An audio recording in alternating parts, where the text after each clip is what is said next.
Yeah, it's a good day. Excited to sit here on a Monday after an SEC win and one that I thought our kids did a lot of really good things in, and thought the plan offensively, defensively, and special teams by our staffs was a really solid plan after watching the film, and we had some good answers to things that they tried to do, and it was a team that had been very difficult to rush the football against in all the games they played, with the exception of the Florida game. And I thought we did that better than most have done in really several years against them. And I think Mark and them do a great job. And just really proud of our kids, because reality is down 10-0 with an interception that could have grown.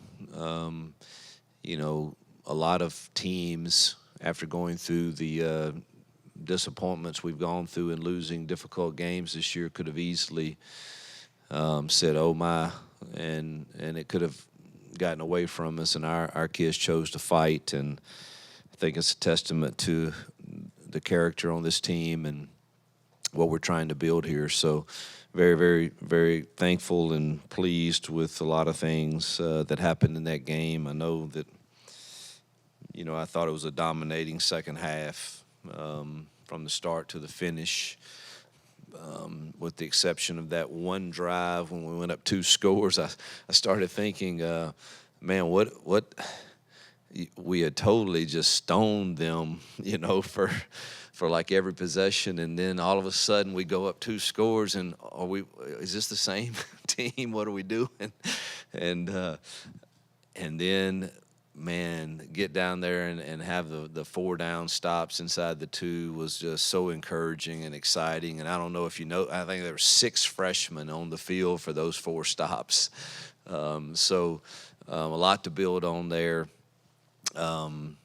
And I did ask our defensive staff yesterday in the meeting, all right, you got to tell me, like, what was there anything different? What did they try to do something different, or did we call different stuff? All of a sudden they start moving the ball, and the reality is, they obviously showed me the tape of it, and I mean, they completed a fluke 3rd down. The ball's wobbling like end over end, and that was the biggest play of the drive, and they popped a good run. But to see us get that 4th down stop was really encouraging, and the way we found a way to finish should help us build confidence moving forward into even more of a difficult stretch of games that we have coming ahead. I mean, Jarquez's performance, one of the best in school history.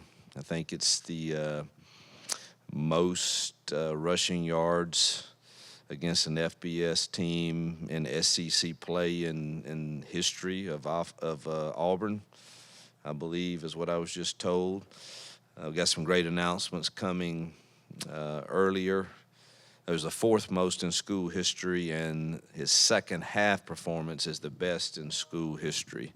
So that's great for Jarquez. I think he took the lead in maybe rushing in the SEC after the game, I believe. I think he'll be announced as Offensive Player of the Week later on today, and also Tutal will be announced offensive lineman, and then Keldrick Falk, defensive lineman. So looks like we swept those awards this week, so that's good to see. And I think Jay Crawford is maybe national freshman of the week.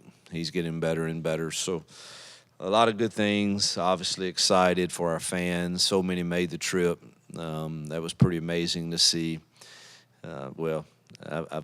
I've gotten used to it now. We have the greatest fans, and really excited to be back in Jordan-Hare after what seems like a year. And we'll need them Saturday. We need them to make it loud Saturday and make it difficult for the opponent that's coming in here, which is Vandy, and obviously they're playing at an extremely high level right now.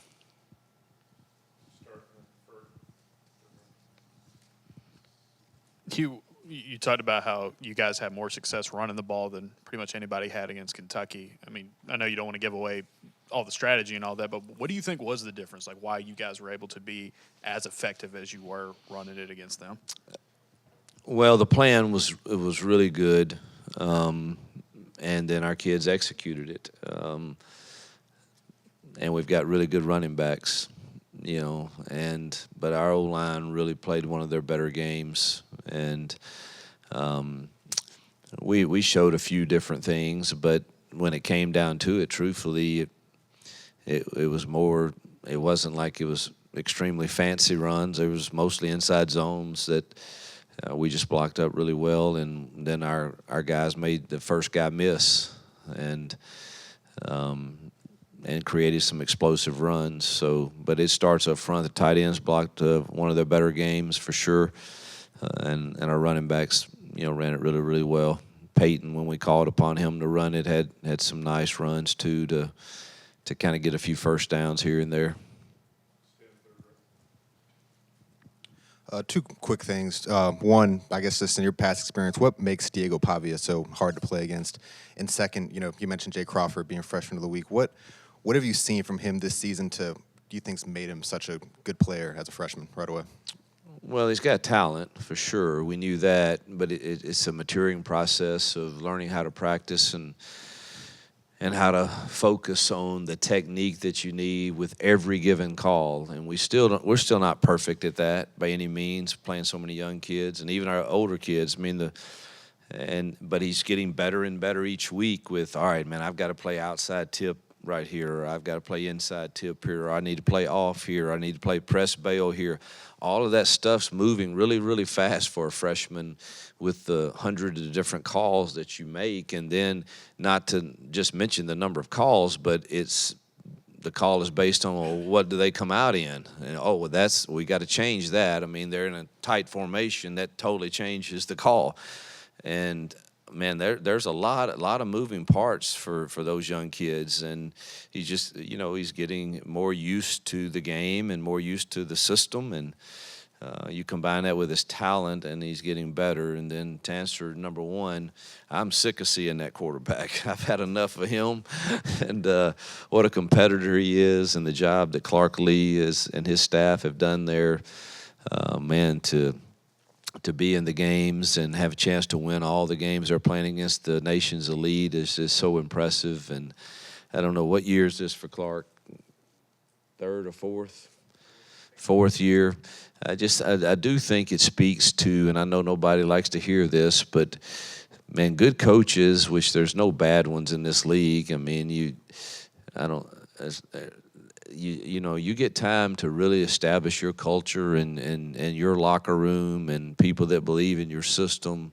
You should be, better when that fourth year rolls around for sure. And I think that's definitely happening there. And boy, they're just playing with so much confidence and they know who they are. One of the scariest things, I mean, you're basically playing Navy. It doesn't look just like Navy, but you're not. I mean, Alabama had 44 real snaps of offensive football against them. Last year when we played him, the first time we touched the ball in the first quarter, I believe, was with 5 minutes and 5 seconds left. That's uncomfortable, and so they know who they are, and they're good being who they are. And so, and then he moves and makes plays and is savvy and smart and tough, and again, makes everybody do their assignment on every single play, or you get burned, and it's 3 yards here even on a broken play, and then it's 4 yards, and it's 3rd and 3, and they get 3.5.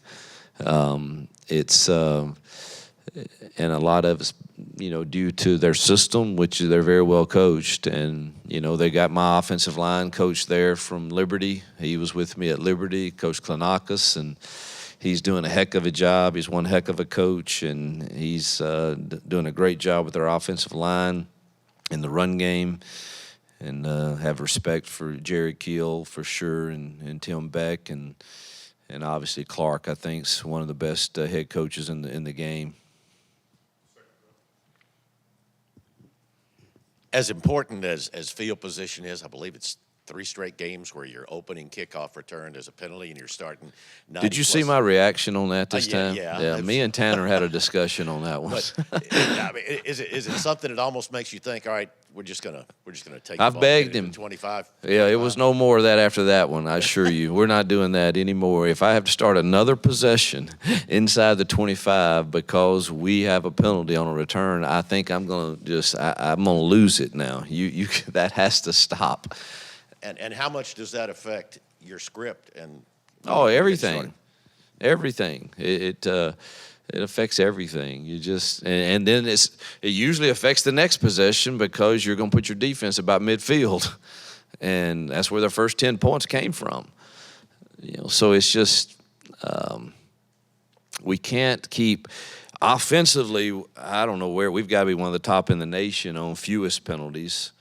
We're not terrible on defense either, but special teams we have way too many penalties this year, and if it means us staying in the end zone, then stay in the end zone. Let's just fair catch the ball and give it to us on the 25 and let us go from there. So we've got to get that cleaned up for sure, and we got to start being consistent in field goal attempts also, which I think Alex is getting closer and closer to being himself. He had enough leg on the one he missed, just pulled it a little.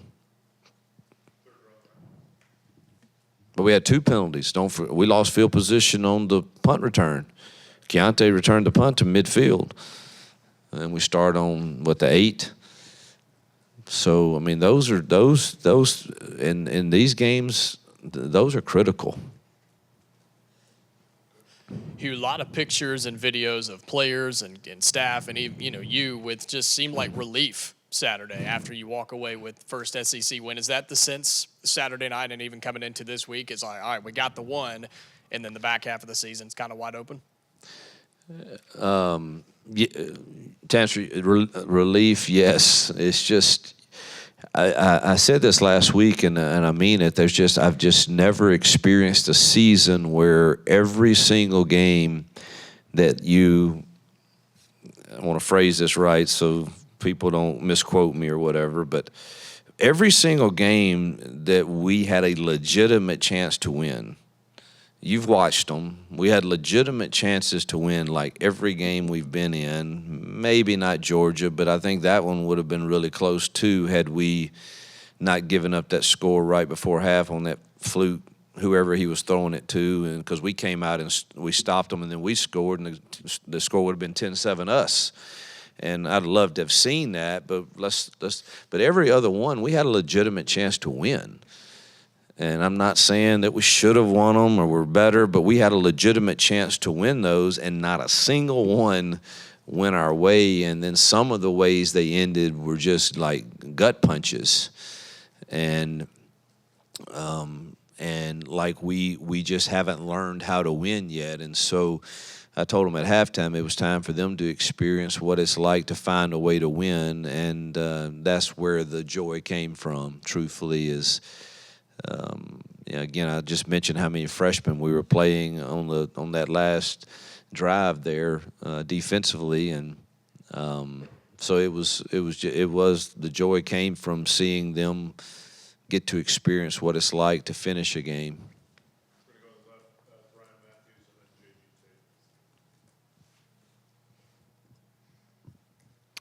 You just wanted to ask you about Keyron Crawford. Looked like maybe he had some struggles early, but maybe turned a corner. Best game he's had here by far. I don't know, seemed relaxed. DJ used him a little different ways. It seemed more comfortable. And, Keldrick Fall got 2 sacks and is going to get player of the week. And obviously we love Keldrick. He's the most solid player we have. But the reason he got both those sacks, if you go watch the film, is Keyron Crawford flushed him right to him. So I thought it was Keyron's best game for sure. Hey, offensively, you start that game pitching the ball around and really not going anywhere. Did you kind of feel like here we go again? Or were you thinking about, hey, maybe we're going to start gapping him in the run game? No one had really gashed him in the run game, and so I didn't go in I always go in thinking we have a good plan and we've got to be balanced and run it. But I did want to start the game trying to throw the football on them, and that didn't work out so well to start it like that. So pretty quickly after the first quarter, the first quarter flew by, and but I think I told the sideline young lady that was doing that broadcast that we've got to right now establish the run if we're going to be in this game. And then started finding out, man, our guys they're handling them up front pretty good, and we're running it. So then in that 4-minute drive was maybe the best I've seen in my career, to eat the entire clock up with there's a lot of people in the box too now. And I was so tempted to throw it. I was so tempted, and kept on the thing, kept calling, it's no throw, just hand it off. And man, that was a really nice drive.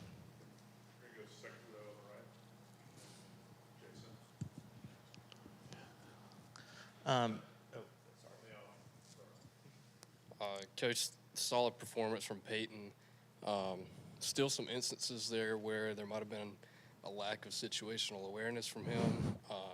Although it didn't matter on Saturday in the end result, those have been the types of plays and situations that have cost y'all games this season. Yes, the only even the first interception, I know people will. But truthfully, we had a young man run the wrong route that it should have gone to him.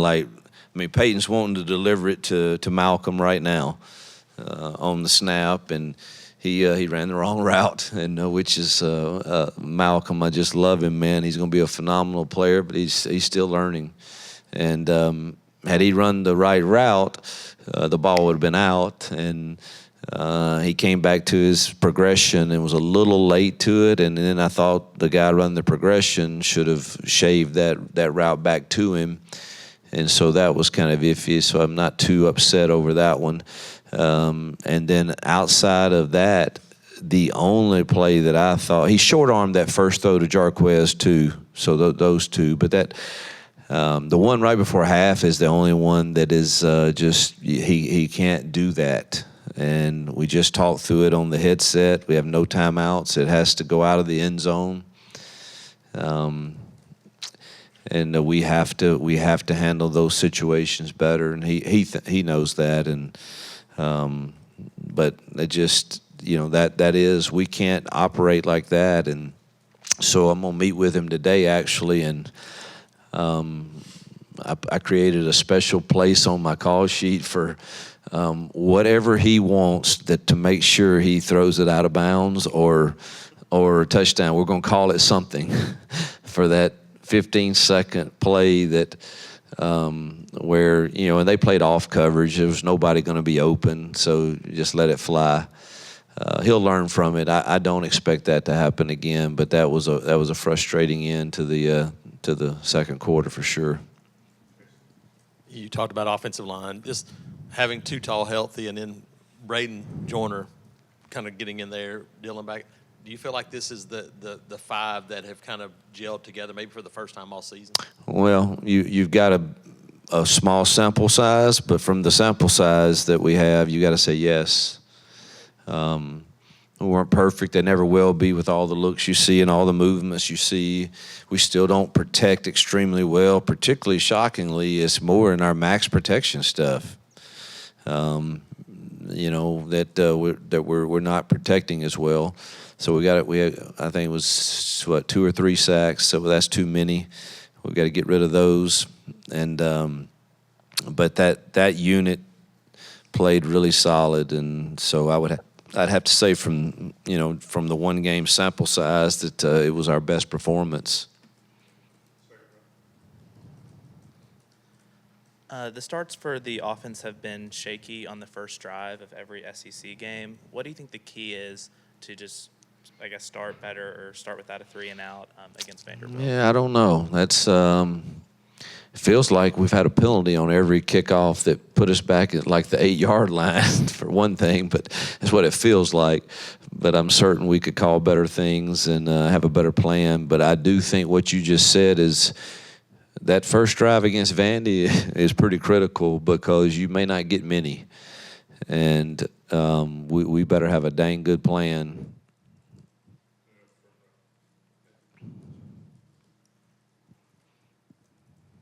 Hugh, going back to Pavia, I mean, is this a situation where you talk to your team and try to motivate them based off of last year's result, or do you just kind of let the game plan play out since a lot of these guys were on the team last year? Yeah, no, we're going to tell them the truth.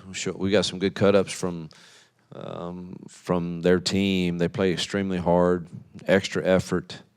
Not just him. I mean, I got some good clips to show our defense. This is what you're up against now. I mean, these guys are defensive ends get knocked on the ground and then run and make a tackle on the other side of the field for a 6-yard gain. I mean, their effort is phenomenal. And then obviously his toughness and leadership and grittiness is if they don't know it, they will after today when they see the tapes and hear our defensive staff talk about him requiring you to play assignment football on every play. We won't talk much about last year.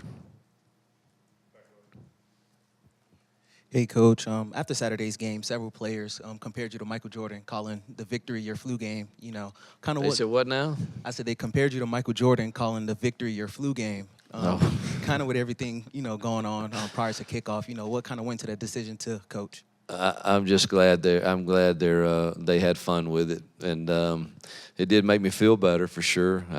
I probably would have. I don't know. I'd have felt awful if we hadn't have won it, but I did feel better, and they can call whatever games they want if we win. I don't really care, but I'm glad they had some fun with it for sure.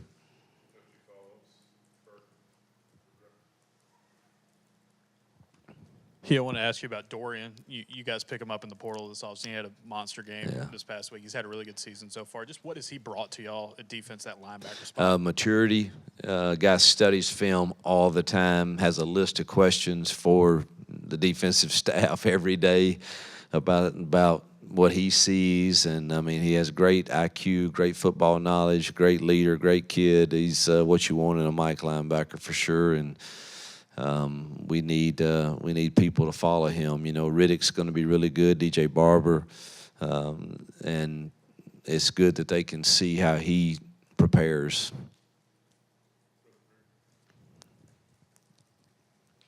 Hugh, a lot of talk about the Vanderbilt offense, Diego Pavia, and what they can do on that side. But what challenges do they pose defensively that maybe you guys could try to take advantage of Saturday, whether it be throwing, running, whatever the case may be, Vanderbilt's defense? Yeah, I've watched a good bit yesterday, more this morning. Really impressed with you're going to look at them and you're going to say, all right, we have faced maybe better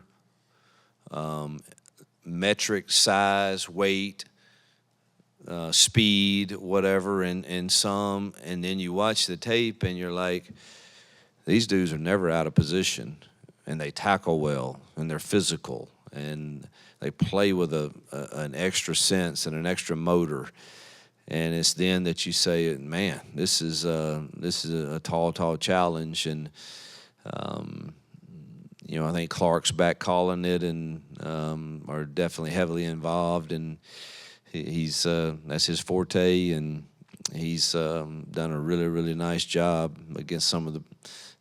I think Texas does a great job schematically, offensively, and he held them in check and held Alabama to 84 yards rushing, and I mean those are impressive things for a Vanderbilt team. No matter what year you're in, impressive for any team. And so it doesn't take long that they get your attention real fast.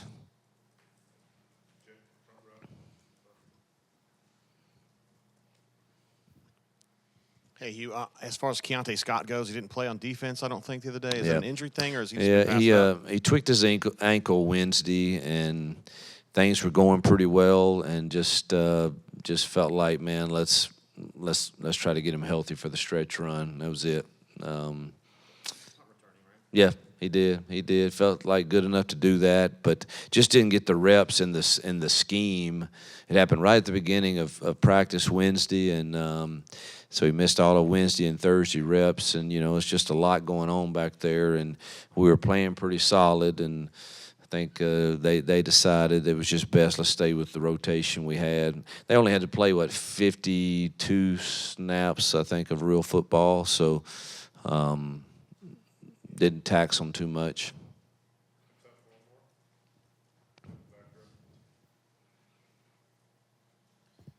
Keandre Lambert-Smith gets another one. That's 7 on the year from him. When he was at Penn State, he had a few 4 touchdown seasons. But I'm interested, you and your staff, when you were in the portal looking for receivers, what stood out about him, and did you have any idea he'd be this productive, especially in scoring touchdowns for you this year? Oh yeah, he was explosive on the film. He was quick twitched. Great ball skills. The only thing about portal recruiting is you don't know the work ethic of a kid. Truthfully, you don't know exactly who he is personality-wise. You don't know what is he going to gel with the guys in the room, and that's probably been the most pleasing thing. Is he's looked at as the leader of the room. He's the most polished. You can tell he's played football for years. When you watch, he's steadily teaching Cam and Perry and Malcolm and them. Now, man, hey, this is at the top end of the route, man. Do this. He has some knack for that, and then obviously his one-on-one skills are pretty talented. All right, Coach. Thank you. Yep, thank you guys.